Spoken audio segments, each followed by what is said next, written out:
How you doing, ladies and gentlemen? Welcome back to the Mechanic OC YouTube channel. Today we're going to be talking about ASEs and how to get yours.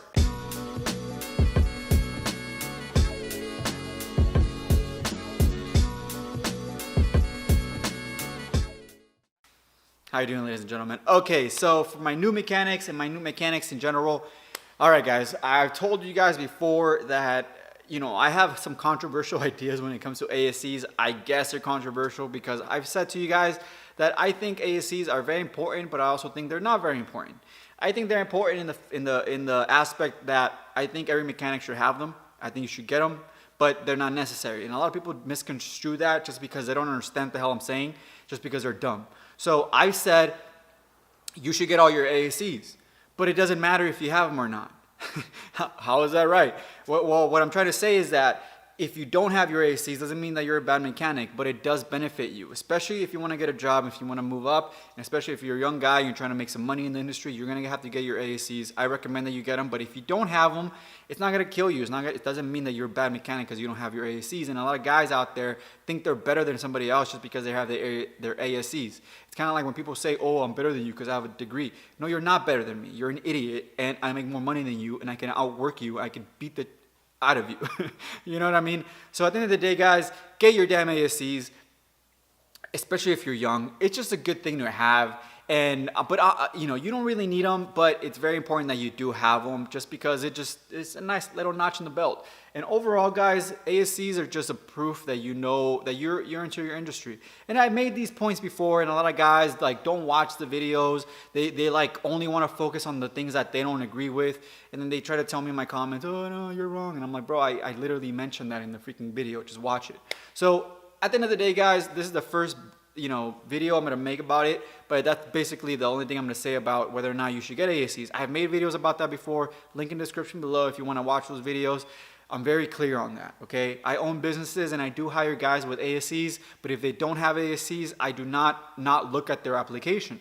I look at their application and I see whether or not they want to work. At the end of the day, guys, you have to show me that you want to work. Whether you have your ASEs or not does not make you a good mechanic. What makes you a good mechanic is whether or not you have critical thinking skills, that you can solve problems on the fly. Having your ASEs is not going to do that for you. It helps, but it's not going to do that for you. So anyways, that's my spiel on ASEs. What this series is, guys, is the beginning of a series on how to get your ASEs. For me, I've had my ASEs. I've been a master tech, but I have a business and I don't have the need to have my ASEs to get a job anymore. So I haven't really renewed them. But I figured we're in quarantine, might as well do something, and making a series on how to study for the ASEs and how to get your ASEs. I think it's going to be very, very beneficial. So this is the beginning video of that entire series. So if you're watching this, just know there's going to be a whole video list on how to do this. And this is me explaining to you guys what we're going to do. So basically, guys, what we're going to do is we're going to go through every single ASE, and we're going to study for that. I'm going to study with you. I'm going to show you techniques that I use to study and how to retain information, because it's a very specific process that I use that I think that you guys will use to your benefit. So once we, figure out, okay, we're going to do this ASE first, we're going to go through the entire book. The book that we're going to be using are motor age books, because I'm not going to go buy another study guide. I've had these for years and they're still good. Great information, basically the same as any other ASE. The only difference is that it's I think this is from like 2008, something like that. I don't know what year this is, but it's an older version. But if you get any of the motor age training books, you'll be good. We're going to go through the entire book and I'm going to give you guys a breakdown. So what I want to do, guys, is I want to go through the entire thing, right? And then I'm going to be like, okay, preparing for the ASEs. Begin preparing for the test by reading the task list. The task list describes the actual work performed by a technician in a particular specialty area. Sorry, my voice is getting cracked. So what that means, guys, is I'm going to tell you guys what that means. So basically what that means is that the way that the ASE tests are designed is by going off the task list. And what a task list is a list of tasks you're going to need to do to perform your job as a mechanic. And the ASE book tells you what you're going to need to do to figure out problems in a car, right? So problems that are common in the car are going to be vibration when you're braking. That's going to be a squeak. You're going to have run out, rotors that are not out of round. There's a whole bunch of different things that you're going to need to figure out. And the book tells you what diagnostic processes you're going to need to go through to figure out those problems. So the brake test task list, right? Master cylinder, task 1, diagnose poor stopping, dragging, high or low pedal, hard or spongy pedal caused by the master cylinder, determine needed repairs. So that's a task that you're going to need to do to figure out problems with the master cylinder. Once you read the task list, then we're gonna break that down first for every single book. Then we're gonna go through the study guide. Then we're gonna go through the entire process of learning about the component itself, and then we're gonna go over those components, and then I'm gonna give you guys my thoughts. Okay, basically. So I'm gonna go through the task list. Maybe 1 or 2 videos, and I'll be like, okay, master cylinder, task 1, task 2, task 3, task 4, task 5, lines and hoses, task 1, task 2, task 3. We're gonna go through the entire task in 1 video, maybe 2. Then when we do that, we're gonna go through the entire actual function of the brakes and how they work. And then we're gonna, as I go through the entire book, I'm gonna refer back to each task list and be like, okay guys, this is very important for this task. By the way, this is really important when you're doing this brake job on this type of car. Because a lot of times, guys, book learning is really important, but it doesn't really crystallize until you actually get your hands on the car. And that's what I'm here to do, is I am the buffer between book learning and actual experience on cars. Because I have over 14 years of experience working on cars. So I'm going to tell you guys why this stuff is important. Because a lot of times, guys will go to UTI, will go to community college, get out of it, and they won't be able to crystallize that information because they have forgotten it. Because guess what? When you first get out of UTI, you have all the book knowledge. But guess what? You're not going to crystallize that knowledge and really integrate it into your mind, because they're not going to give you diagnostics right off the bat. You're a greenhorn. You're going to get oil changes for 2 years maybe if you're not really hustling. So you're never going to get to use that information that you learned from school until maybe 5 or 6 years into your career. So that's the problem that we have. A lot of mechanics will just forget that information, and they won't remember it, and they won't go back and restudy it. So what I'm here to do is tell you, this is really important. Make sure you remember this whenever you're working on this type of car. So my job is to, number 1, help you go through the entire book properly, help you retain that information, and help you crystallize it so that when you actually go out into the field, you're going to be able to use that information. So like I said, guys, it's going to be video number 1 of a series of the entire ASEs. We're going to start off with brakes. And it's A5. The reason why we're starting off with brakes, guys, is because I want to start off with the ASEs that you guys, they're beginners, are going to start using the most right off the bat. If you have brakes, suspension, and maybe engine, you'll be able to get a job and be making good money. So what I want to do is I want to get those young guys that are still coming off a lube tech job. I want them to start getting their ASEs quick so they can start making money in the industry quick, so they can move up quick and they can start their career in a really good spot. So the best ASEs to get in the beginning are going to be your brakes and suspension, because that's probably what you're going to do, because that's normally what shops give the greenhorns first. They're not going to give you diagnostics, so there's no need for you to have your L1 and L7 where engine diagnostic, transmission. You're not going to need any of that, because you're not going to be diagnosing those. You're not going to get those jobs. The jobs you're going to get first as a 1 or 2 year mechanic is going to be brakes and suspension, because that's the easiest stuff to do, and it's not really, you're not going to mess anything up for the most part. So I want you guys to get those, because those are the most important ones. If you have those, you can get a job pretty much anywhere as a beginner mechanic and start making good money. Okay, so we're going to start off with brakes first. And like I said, that's the reason why. Then from there, we're going to go do suspension. Then we might do electrical diagnostic or electrical, so that you guys understand how to at least diagnose cars. Once we do that, then I'll see what other ones I want to do. But guys, I want you guys to start picking up these books. Get them used. You can pick them up on eBay or Craigslist or OfferUp. Go on there and type in ASE, motor age training books. And you'll find people that they'll sell the whole entire set for a lot cheaper, because each one of these books I think is like $35 or $25. I forgot how much it is, but it's very expensive. So I want you guys to, if you can, get them used, get them online, whatever it is, or just stick to the channel. But if you're gonna do this, guys, just buy the damn books. It's important. Once we do that, then we're gonna go through the entire process of like preparing for the test, taking practice tests, what I did wrong. I'm gonna basically go through the entire process with you guys, so you guys follow me and see what I do.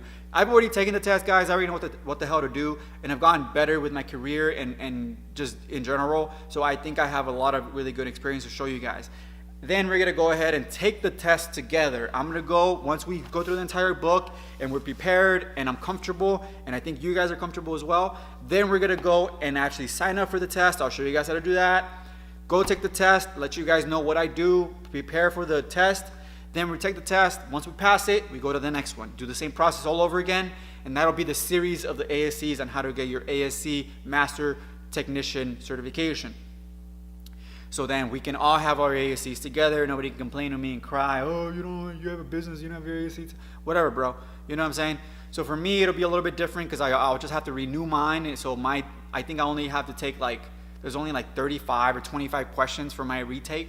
For you guys that are new, I think it's 55 or something like that. I forget. But it's a little bit different, but it's almost the same. So I hope you guys join me in this entire process of getting your ASEs. I'm going to go through the entire process again, mine too, just because I think it'll be fun. I think it'll be fun to make the videos. I think it's good content for you guys to watch and have and really learn. Because a lot of people out there don't really have a lot of, there's not a lot of content on how to take your ASEs and how to get them. And I think I bring a lot of different aspects to the table that a lot of people don't. How to take the test, how to study for the test, how to retain information. A lot of people will just cram, they'll just read and read and read, and then they'll hopefully retain it. But that's not how you do it. There's proper ways to do it. We're gonna do flashcards, we're gonna do study nights, we're gonna do live streams where we study together. So guys, pick up these books because there's gonna be a lot to it. It's gonna be all structured. I'm gonna make the videos in advance and have them all laid out perfectly for you guys. Each test is probably gonna take us a month to study for. So there's about 7 tests that most of you guys will take, and it's probably gonna take us 7 months to get it all done. By the end of the year, we should be master techs, okay, technically. So we're gonna start off this month just going over brakes and getting everything ready and get everything rolling. Brakes is the easiest one, so I think it'll be the easiest ones for you guys to grasp. If you guys are already in trade school, community college, UTI, it's gonna be a lot easier for you because you guys are learning this already. So I always recommend people get their ASEs coming right out of community college. So if you take a brake, your brake class, take your ASEs right afterwards because you'll have all that information already in your head. So it'll be easier for you to really take it and use that information because it's tricky. It's tricky. They're not. It's a lot of it. A lot of it is a lot of it is weird. Technician A, Technician B, which was more likely, least likely, which one's correct, which was the most correct. The questions they give you are very, very difficult to answer because if you don't have a good grasp on that information and have some experience, you're really not gonna understand things. Because they'll tell you, we got gray smoke coming out of the tailpipe. Which one's the least likely or the most likely cause? It'll be bad rings, a bad head gasket, water getting inside the cylinder, and bad valves. Which one's the most likely to be the correct answer? Bad valves, right? So that's what I mean. They give you tricky questions. Am I right? Is it bad valves if you have you know what I mean? Is it? Yeah, it is. No, wait, yeah, because if you're accelerating, that's when it's more, right? This is what I mean. This is why we're taking our ASE test, guys. Okay? I'm not over here gonna lie to you guys and tell you guys this stuff is easy. This is why we study. Because I have to refresh my memory as well. I know how to fix the car, but a lot of times when you actually take the test and they have to have that book knowledge, it's a little bit different.